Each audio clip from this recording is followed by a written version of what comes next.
to tell me of what kind of food they served you. Yeah, well, for breakfast they would make what they would call a soup. It was some sort of grain. I can't think the name of it now. Where they made it from. They give it a little flavoring, but it was mostly just hot water or warm water And for with a lunch? few grains. That was breakfast. For lunch, they would have potatoes sometimes noodles, and sometimes they would give us carrots, whatever they could, I guess whatever they could muster up. And at night, it's usually the same. And if they ran low, they would do the same thing like we did for breakfast. They would give us that, they called it a soup. And, And we knew already that they gave us a ration of bread in the morning. We had a ration with a piece of bread, sometimes a little bigger, sometimes a little smaller, and we tried to not to use it up right away, to save it so we have for at night, because if they gave us the same thing at night, there was really not much. what kind of work were you doing near Mishkoltz? The same thing, road and clearing checks. I don't know where the hell they got them from, but it was outside. They would take us sometimes by truck. At that time in Mishkoltz, they would take us by truck, and they would take us out and do digging, mainly trenches, or clearing of the trenches, or clearing the roads. What time of the year was it? That was during the winter, began in the fall, and during the winter going into spring. How many hours per day were you working? We had no set hours. If they took us out by truck, they took us out in the morning. We used to get up early in the morning. The guy would go around with a whip, and hit everybody. That's how we used to wake up, in case you didn't wake up by yourself. And I guess if we were outside, whenever they came back with the truck, whatever their truck scheduling was, if the truck was busy, we could work until we were late until it get dark. And of course, in the winter, we had all kinds of problems with the snow and the ice and everything, and closing whatever we could muster. Where we got additional clothing from, I cannot recall. All I know is I used to wear 2, 3, whatever they were, shirts or whatever, one on top of the other, because we really didn't have too much thing. We somehow, what we did, for instead of gloves, somehow if we got socks, we would put on the socks, use that as a thing, whatever we could, or if we didn't have any more, we would take, if we had some old sweaters or whatever, and we would cut up the sleeves and tie together the end, and we would use that. It's just amazing what you do if you have to, and you always somehow you seem to find a way. We would go and get things from I don't know, from no place. Yeah, really, I can't even. Sometimes I wonder myself, how did I? How cold were you? Very, very cold. That was the biggest problem in the winter, the cold. And we would do is we would get together, and we didn't have no bunks, they were supposed to be like a little mattress of some sort. Think about this thick, it's supposed to be on the floor. But what we do in the winter, we would all huddle together, and this is the truth. We used to take turns, switching around who winds up in the middle and who winds up on the end, and.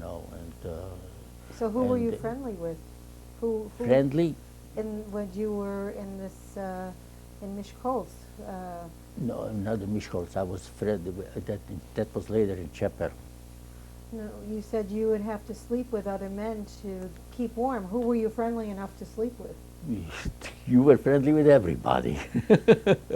Everybody was your friend there, because they didn't have no no choice either. You do what you have to in order to survive. If you want to survive, my God Almighty, I don't want to get it getting too ugly to say what the things what we did, sometimes for food. I don't want to get into it. What did you do for food? Yeah, everything. What I saw, yeah, it's too gross. But we managed somehow, and from day to day to day, you never knew what's going to happen tonight or what's going to be tomorrow morning, whether they're going to take you again or whether they're not going to take you again. You never knew. And who were these guards? Who were these guards that were guarding They were you? Hungarians. And how were they treating you? Not if you stayed out of their way, except when they were looking for trouble, and sometimes they were encouraged by the officers to be rough. They were encouraged by the officers to beat you and to mistreat you, and sometimes they would do, some of them, they would do just that. When they saw an officer around or someplace, you know, they would start beating you and treating you. I also found that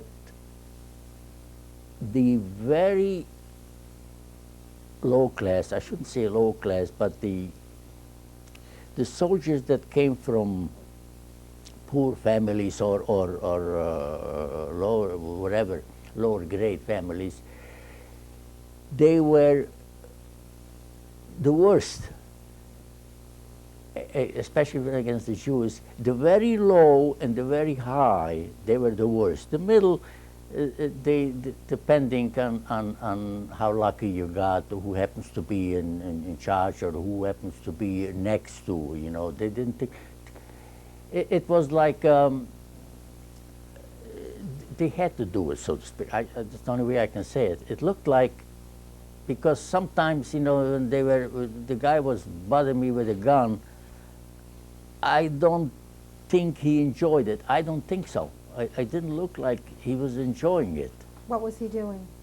Hitting me with a butt or pushing me, you know, and when they really got rough, you know, they would put the bayonet, you know, on the gun, on the end of the gun. They had them old-fashioned guns, you know, where they put the bayonet in the front, you know. And they were pushing you. Now, when they pushed you with that, you better move fast, otherwise you get stabbed, you know. And a lot of them get stabbed, especially the older ones. And there was no medical attention of any kind. If you were sick, if you had a temperature, or you have a cut or a bruise, or my God, who didn't have bruises? We had bruises. We were swollen all over. Or frostbites or things like that. There was no medical treatment whatsoever, none. And so what happened to those people who had... You took an old piece of rag or something, if you had a stab, you know, and you held it there until it stopped bleeding.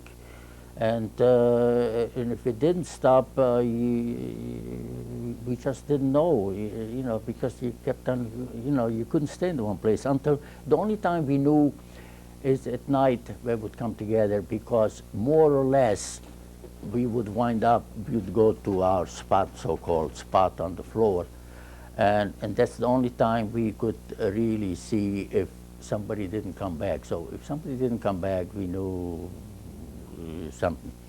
Or if somebody was badly wounded, you know, we would try to help, whatever. I mean, there is no thing, you know, but maybe we could try and wind it something tight, let's say around the wound, or things like that, or maybe a better or cleaner piece of rag, or things like that. But and once if somebody didn't come back, you couldn't go and ask anybody, where is that person? How many people did you lose? That was a big, big place. But what they did, it was like sections. In other words, they would have about 15 to 20 people in a section, and then they would separate, and then they have another section. Because we were there, it must have been about 8 or 10 sections like that. And the reason they did that, I guess for their own safety thing, because if they kept control better on smaller groups than when we have a big group. As it is, we try to all the time. We got together. There was only one talk, only one thing: how to escape, how to get out. Even though we didn't know what to expect once you escape, but that was the one thing only: how, and if you do, where, which direction, or how to go. That was the main subject. Not even so much of how the war is doing and the situation out there, because we really didn't have that much information. But the only thing we didn't know, was it a truth, a rumor. There's no way of knowing. So how many men died that were with your group? I would say about 20%, because in the summer, when it was not the spring, fall, or summer, whatever, it's not so bad yet. Some reason you survive better. In the winter, it's very hard because of the cold, and usually, if you're going to get an infection, you're going to get fever, and there's nobody. They didn't do anything, so the winter was very, very tough. And so what plans were you making for escape? Only how to escape. We didn't care how or what or where, only to escape.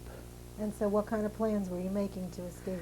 Well, we were always, if they took us a few times to the same place to work, to clean, whatever, we would always see and look where we could possibly hide, and how we could do it, you know.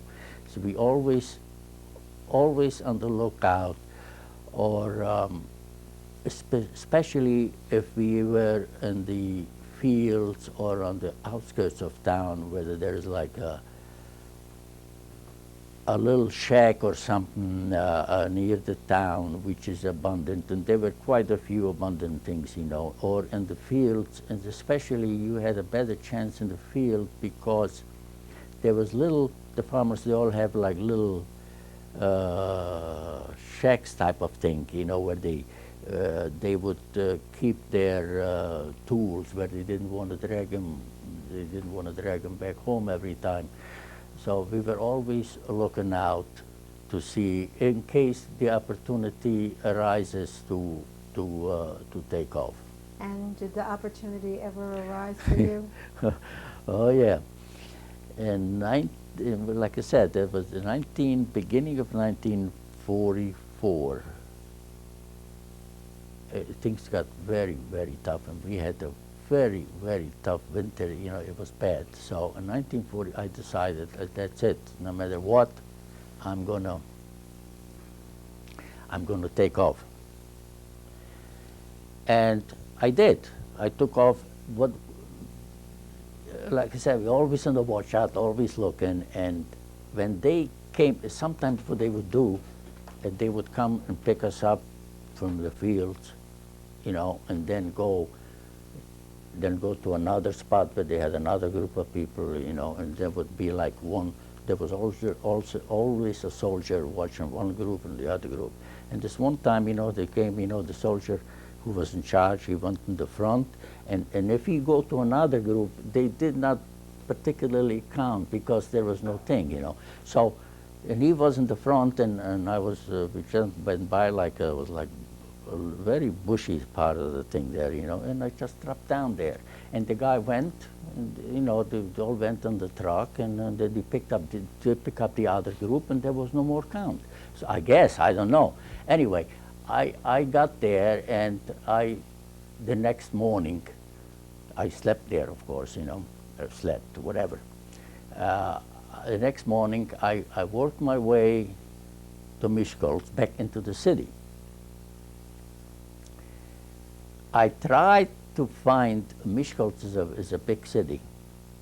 I tried to find my way to a Jewish organization or a synagogue. I figured if I can find my way to a synagogue or something, I'm gonna. So as I was trying and just coming into the city, you know, this farmer there, you know, I guess he must have seen me either the way I looked. So he asked me, "Where you going?" He didn't even ask me who you are. He said, "Where you going?" So I figured, well, my chances are the same one way or the other. It makes no difference. So I told him, I said, I'm Jewish and I want to go to Budapest. He says, I would like to go to see if I can find, no, I told him I want to go to see if I can find a Jewish organization because I would like to go to Budapest. He says, do you have any money? I don't have any money. Where am I going to have money? And the clothes that I had done, and that's what I said, I mentioned there were some people there who deserve a lot of credit and they don't get it because most people don't know. He gave me clothing, old clothing, but it made no difference. It was clean clothing, and he gave me a few pangos, and he says, he took me in the wagon, he took me to the train station. He took me in the wagon, taken to the train station, realizing if he gets caught, he'll be just in big trouble in me, or if not bigger trouble. And he says, of course, you don't go in a regular car, you know, in a thing, you know. And I wound up in Budapest again. I went back to Budapest. And where did you go when Now- you arrived? Now I'm in Budapest. So where am I going to go? So at night, I went back to my aunt. How dangerous was it for you It was very, very dangerous. on the train going back to Budapest? On the trains, see, on the railroad cars, it was more dangerous than on the freight cars. On the freight cars, they would go once in a while, they would supposedly go patrol and look, you know. And by that time, you had already experience. You almost smelled them. You almost knew that there is somebody coming. You develop a certain thing for that. And you managed to hide. If you didn't manage, you were in trouble, you know, but you managed to hide. So anyway, I wound up on my aunt again. I went to her at night because I wanted to make sure none of the neighbors know. And she said, she's in trouble, all kinds of problems. What she had, I don't know, with her husband, with the boy. And I couldn't stay there. I knew I couldn't kind of stay trouble was she having? I don't know exactly, but I know she was crying. I knew that anyway, that I couldn't stay there. And she told me, she gave me a few forint, and she told me what street to go to. There is a street, Veselényi utca in Budapest, which is famous. That was a Jewish street, you know. He says, you'll be able to get a bed there or a bunk or whatever, and then let's see what's going to happen. So I went there, and that was like the ghetto already there, you know. That was the Jewish, you know, that was, well, the whole thing was Jews there. So when I went there, and now they're talking they're going to take all the people to concentration camps from there anyway, you know. So I figured this is only a temporary thing. What do you do? What do you do? What do you do? What was the general attitude of the people who were there? Very, very, very depressed. I mean, everybody was just trying to figure out an angle how to get out and where to go where it's safer. So I found there first a guy, you know, you talk with everybody, and he says, you can go to Chapel, which is, that's a big industrial city outside Budapest. He says, they give you can get a job there. He says, they give you a job if you're willing to work, you know. You can get a job over there if you're lucky, and they told me where to go, of course, not to go to the main office, you know, go to the side there. So, sure enough, I went there, And I says to the guy, yeah, I like the job. He says, yeah, you want a job? I said, sure. I said, okay, you have one, but you are going in labor camp. In other words, it was just a setup. You are going in the labor camp, and he took me right there. He says, don't move, you know, and Who they was this person? took me to, there was a labor camp in Chapel. Who was the person that you went to? Somebody who was, I thought was in charge. I didn't know. And who They told me you- not to go to the main office, to go down, you know, below. And of course, you got to remember that time-wise, also, I had to do something. I just couldn't. You couldn't walk on the street just like that. You know, you had to do. And at that time already, there was already bombings and everything.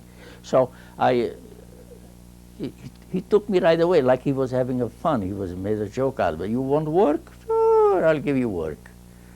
And he took me to a labor camp, which was not too far, by the way, from the place that I went to. And he took me to this Chapel labor camp.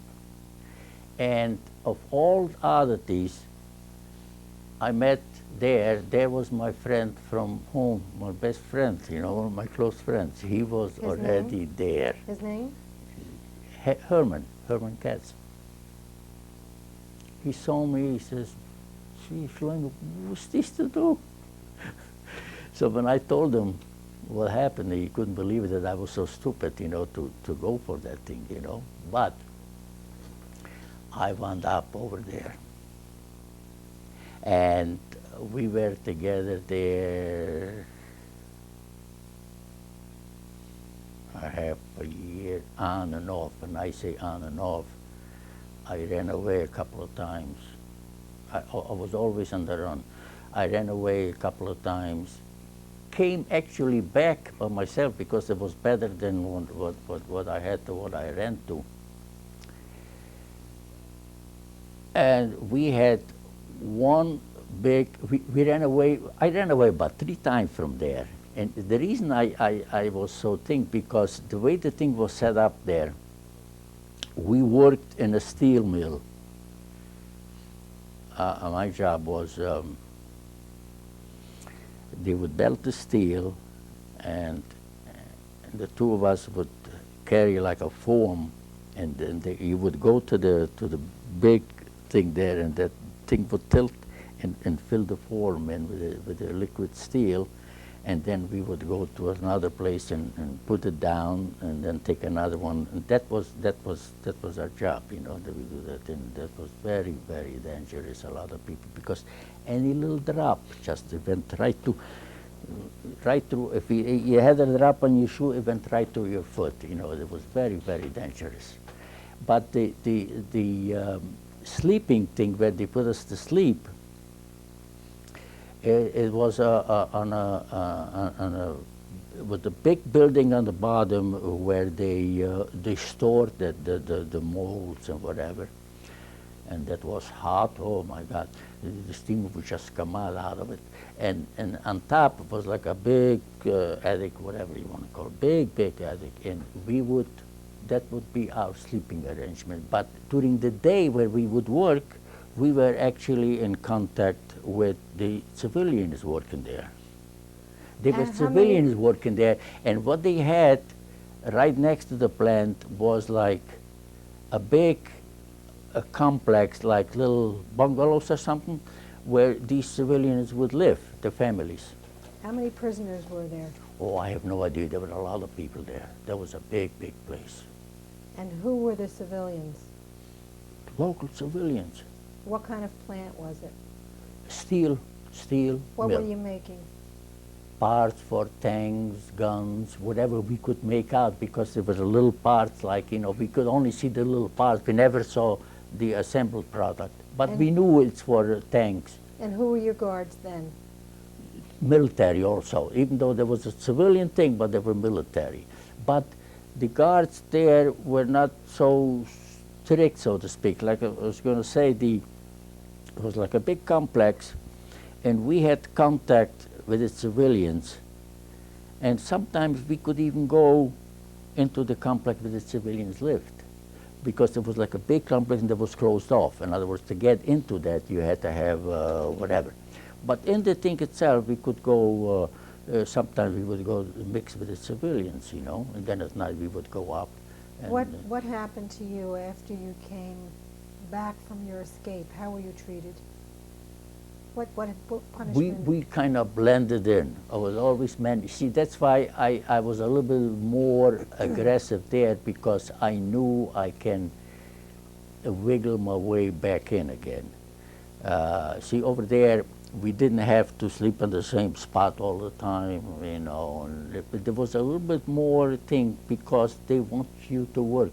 That was important work for them, making parts for the ammunition. And if you, like I said, if you slipped or something when you carried that thing, not only did you damage to yourself, you burned yourself, but the other ones around too, and might even make a mess on the other forms. So they kind of treated you a little bit better, so you can. That's why I said I was a little bit more liberal. And one time we got together. We could go at night. We could get together and talk. Even sometimes, once in a while, we would even have Friday night. We would have, we would make a menu. We would have services there, you know, like among us, not in the service, but we could communicate with each other. How many Jews were there? Over there were quite a few Jews, but not all Jews. What other? But there were gypsies there, and over there they had a lot, what they called also, then already they began to get stricter with the non-citizens from other religions too. There were some Romanians there, because they didn't like the Romanians. They didn't like the Slovaks. There were some Slovaks there. How were the gypsies treated? We had no problem with the gypsies. No, how did the guards treat the gypsies? About the same as us. They didn't have no thing, you know. And what kind of food were you being fed? The food was very similar. Looks like that was no, still can't think of the word. That was very stable, more or less the same, very liquidy soup in the morning, and then something more stable at noon, and at night they give you the same thing. Looks like that was their. And how were you able to organize additional food? Additional food? Food.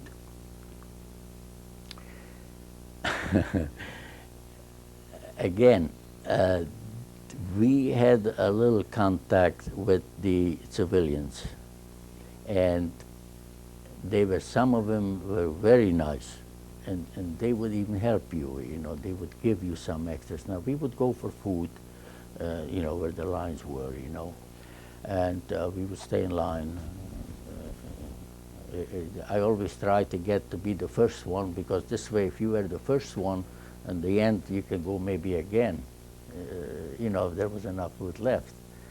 So the civilians kind of, some of them, they kind of helped us along. In other words, if they would cook something, they would give us whatever.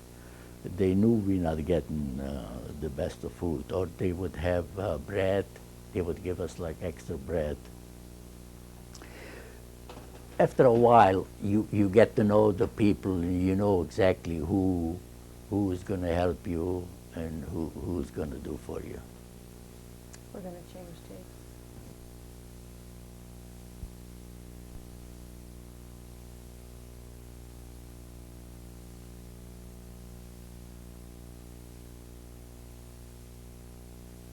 And then while you were at this camp, how many times did you try to escape, or did you escape? I escaped 3 times from Chapel, and why did you keep coming back? Because once they caught me, and they were going to march us to a concentration camp. They actually, we were marching and to a concentration camp. To what we didn't know camp? we didn't know where or what, and all we knew is there was a group of people. I had no idea who they are. I was many? caught. There was a group, about 40, 50 people, and they marched us, and we said, from the conversation, what we had between, from the other people there, and they said, well, we might as well say prayers, we're all going to die. Either you're going to die or they're going to shoot you if you don't get to concentration camp, or if they see they cannot get you there, if something's going to happen, they're going to shoot you. And who were these people that were guarding Hungarian